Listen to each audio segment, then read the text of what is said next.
What have you already decided that you can't do? Not because you tried and failed, but because somewhere along the way you decided it wasn't for you.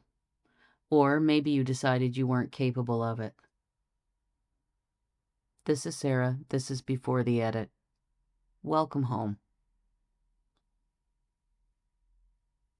So, where did that come from? That decision that you aren't capable or that you don't want to do something? Did you decide that or did you pick it up from somewhere?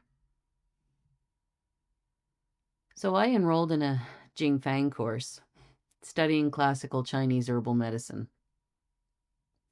And I'm in my second year now.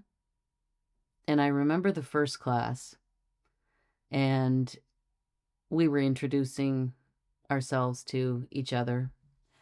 And most of the people in there were already acupuncturists, doctors, people with real clinical experience. And I was sitting there thinking, oh, I don't know the meridians. That's not part of the course, actually, mostly, but I don't know the systems. I don't know how this works yet. And by most standards, I probably shouldn't have been there, even though they say that the class is for everyone. I could feel that.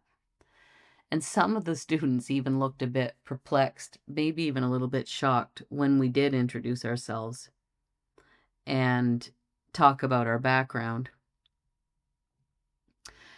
At the end of year one, we had a clinical practical, and someone asked me there were hundreds of people there at this class, and someone asked me, don't you find this course difficult if you haven't had experience as an acupuncturist?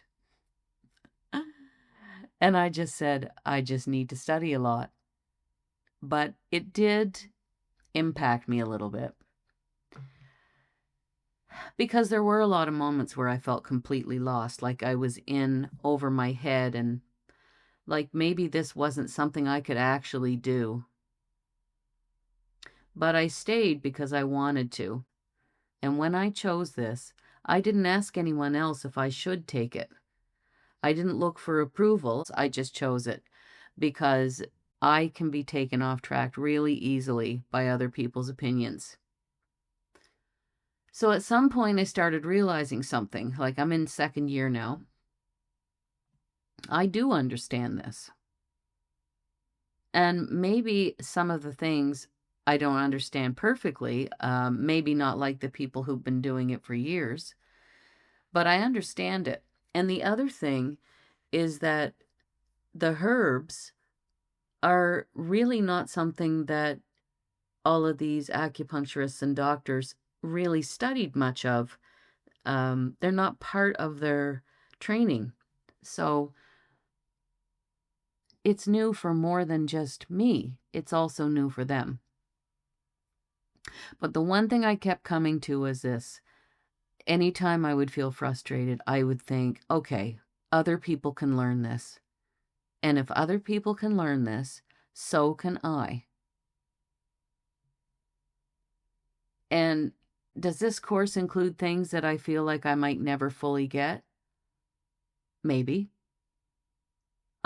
Sometimes it's difficult to understand English spoken with a Chinese accent. Sometimes I have no idea what my teacher is saying.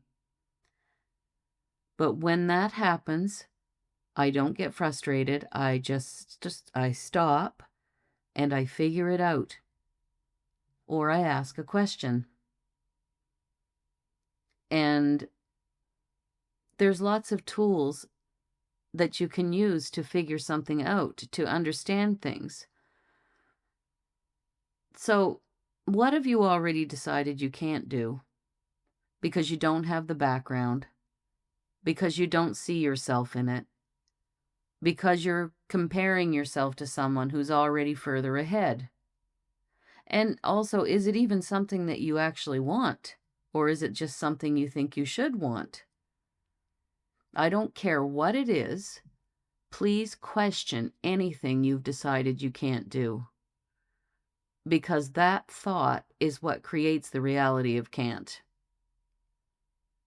And believe me, you're a lot better than you think you are at a lot of things. And if you're sitting in something right now where you've already decided you can't, and you don't even know why, that's exactly the kind of thing I like working with, because that decision isn't random. And when you can actually see what's underneath it, things can start to move. You can find me at sarahsenergetics.com. And if you want to hear more of these, follow the podcast. This is Sarah. This is Before the Edit.